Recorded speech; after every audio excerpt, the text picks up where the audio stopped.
যে ভালোবাসায় একে অপরের খারাপ সময়ে পাশে নেই, আমার মনে হয় সে ভালোবাসা পাওয়ার চাইতে আজীবন একা থাকাটাই বেশি উত্তম। যাকে আমি ভরসা করব, বিশ্বাস করব, সম্মান করব, সেই যদি আমার কদর না বোঝে তাহলে তার সাথে বাঁচার চেয়ে আমার একা বাঁচাটাই অনেক ভালো।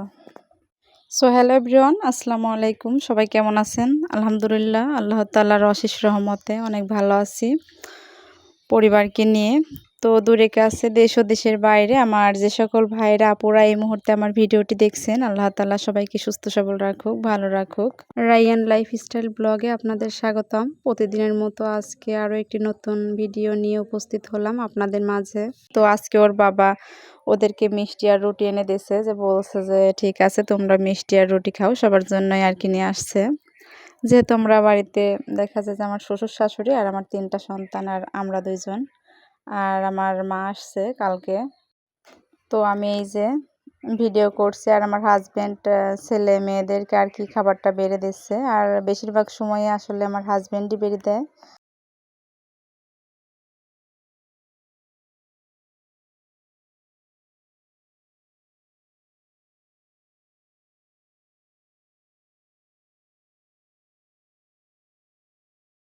আর রুটিগুলো খুবই সফট ছিল, খুবই সুন্দর। আর আমি বলছি যে অনেক নরম, আর আমার মেয়েও হাত দিয়ে দিয়ে দেখাচ্ছে। আর এই যে 2জনকে 2টা প্লেটে বেড়ে দিছি। আর আজকে আপনাদের নতুন রাঁধুনির রান্না দেখাবো, প্লিজ দেখবেন, মিস্টেক করবেন না। স্কিপ করলে পরে আপনারা দেখতে পারবেন না, তো স্কিপ না করে দেখতে থাকুন নতুন রাঁধুনির রান্না কেমন হয়েছে। আর নতুন রাঁধুনি রান্নাই বাকি করছে। আমি আর কি আমার হাজব্যান্ড 2জন আর কি একসাথেই খাচ্ছি। আর আমার হাজব্যান্ডও ওইভাবে মিষ্টি পছন্দ করে না, সেও অল্প একটু করে আর কি খাচ্ছে। তো খেতে চাইছিল না, তো আমি অনেকবার রিকোয়েস্ট করার পর সে একটু খাচ্ছে।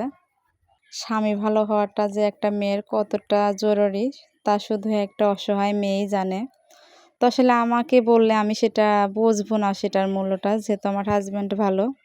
মেয়েরা শত কাজ করতে পারে কিন্তু কোনো সমস্যা নেই। সমস্যা এটাই যে হাজব্যান্ডের একটু খারাপ আচরণ দেখলেই তাদের মন মানসিকতা একদম খারাপ হয়ে যায়। তো সব কথাতেই যদি মেয়েদের দেখা যায় যে সাংসারিক জীবনে অনেক কাজ, এই কাজ ও কাজ সবসময় যদি এইটা ওইটা করে মানে ভুল ধরে, তাহলে কিন্তু সেখানে থাকা যায় না। একটা মেয়ে তার জীবনের সম্পূর্ণ স্বপ্ন ত্যাগ করে চলে আসে একটা পুরুষের ঘরে, সেখানে দেখা যায় যে সে মেয়েটা তার জীবনের সকল আশা ভরসা, সকল শখ আহ্লাদ সব কিছুই আর কি ত্যাগ করে সংসার করতে থাকে, শুধুমাত্র একটু ভালোবাসা পাওয়ার জন্য আর জীবনটা একটু ভালোভাবে কাটিয়ে দেওয়ার জন্য। আর সেখানে যদি পুরুষেরা একটু কেয়ার করে, একটু আর কি সব কিছুতেই যদি একটু সাপোর্ট করে, তাহলে দেখা যায় যে ওই নারী তখন দেখা যায় যে অনেক সুখী হয়ে থাকে। তো আসলে সুখী হতে বেশি কিছু লাগে না, হাজব্যান্ডের যদি একটু ভালোবাসা পাওয়া যায় আর যদি একটা কেয়ারিং হাজব্যান্ড থাকে। টাকা পয়সা দিয়েই যে সুখ শান্তি পাওয়া যায় তা কিন্তু না। আজকে ভেন্ডি ভাজছি, আর আমার ছেলে মেয়ে ভেন্ডি ভাজি আসলে খুবই পছন্দ করে, ওদের ফেভারিট একটা খাবার। আর একটা কথা, আজ কয়েকদিনই আসলে বলবো বলবো ভাবি, তো ভয়েস দেওয়ার সময় আর কি মনে থাকে না। তো আমার আপুরা সুন্দর সুন্দর কমেন্ট করে, আমার আসলে খুবই ভালো লাগে কমেন্টগুলো পড়তে। আর আমি পড়ি মাঝে মাঝে আমার হাজব্যান্ডকেও বলি যে দেখো আমার আপুরা কত সুন্দর সুন্দর কমেন্ট করছে। আসলে আপনাদের কমেন্ট শুনে মনটা ভালো হয়ে যায় আর ভিডিও বানাতেও আগ্রহ হয়। আর আসলে আপুরা আপনারা যেটুকু পারেন ভিডিও দেখেন। আসলে আমরা যদি সবাইকে সাহায্য না করি, তাহলে দেখা যাবে শেষ পর্যন্ত কারো ওয়াচ টাইমে পূরণ হবে না। আসলে যদি আপনি ভিডিও দেখেনই তো একটু ভালোভাবেই দেখেন। আর এই যে আমার শ্বশুর আর কি তরমুজ নিয়ে আসছেন, আর আমার ছেলে আর কি বলছিল যে দাদু তরমুজ নিয়ে এসো।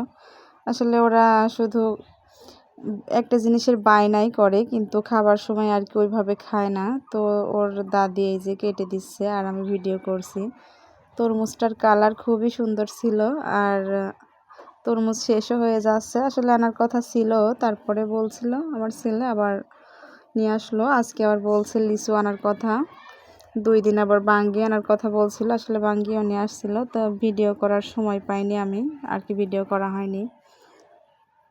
আর যেহেতু আমার ছেলে মেয়েরাই, ওর দাদুর তো আসলে আর কোনো নাতি নাতনি নেই, ওরা যখন যে কথাটা বলে ওর দাদু আসলে তখন সেইটাই শোনে। আর আমার ছোট ছেলেটা তো পাগল প্রায়, কিন্তু আমার বড় ছেলেটা আসলে আমাকে ছাড়া ওর এক মুহূর্ত কাটতো না। ও আমাকে অনেক ভালোবাসে এখনও, কিন্তু আমার ছোট ছেলেটা ওর দাদুর ভক্ত খুব।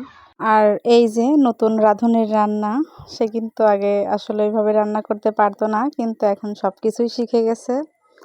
নতুন রাঁধুনি পাঙ্গাস মাছ রান্না করছে, তো রান্নাটা কিন্তু বেশ মজার হয়েছিল।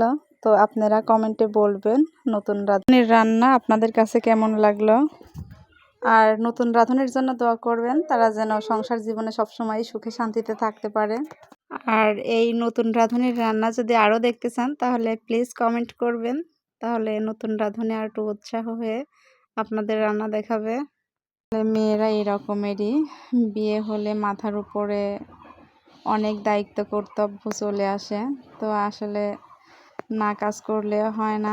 আর আমার ভিডিওটি আসলে দেখতে দেখতে আপনারা অনেক সময় দেখে ফেলছেন, তো যদি কোথাও কোনো জায়গায় ভালো লেগে থাকে তাহলে লাইক করবেন, কমেন্ট করবেন এবং সাবস্ক্রাইব করবেন। আর আমার আপুদের ভালো ভালো কমেন্ট আমার কাছে অনেক ভালো লাগে, আমি পড়ি আর অনেক খুশি হই। আর আপনারা লাইক দিতে ভুলবেন না, কারণ একটা লাইকে দেখা যায় যে আমাকে সামনের দিকে এগিয়ে নিয়ে যায়, আরও 10 জনের কাছে ভিডিওটি পৌঁছে দিতে সাহায্য করে। আর আমার চ্যানেলে যারা নতুন, অবশ্যই চ্যানেলটি সাবস্ক্রাইব করে দিবেন, যেন পরবর্তী নোটিফিকেশন পাওয়ার সাথে সাথে চলে আসতে পারেন ভিডিও দেখতে।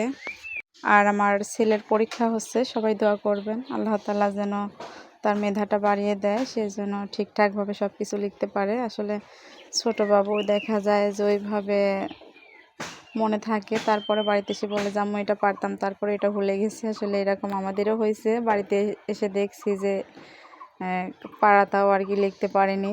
তারপরে আমার ছেলেটা আসলেই ছোট মানুষ, ক্লাস 4-এ উঠে গেছে। তো সবাই দোয়া করবেন আমার ছেলে মেয়েদের জন্য, আল্লাহ তাআলা যেন তাদেরকে সুস্থ সবল রাখে। আর আমার ছোট ছেলের বয়সও 1 বছর পুরা হয়ে গেছে, তার জন্য সবাই দোয়া করবেন আল্লাহ তাআলা যেন তাকে কোরআন শিক্ষায় শিক্ষিত করেন।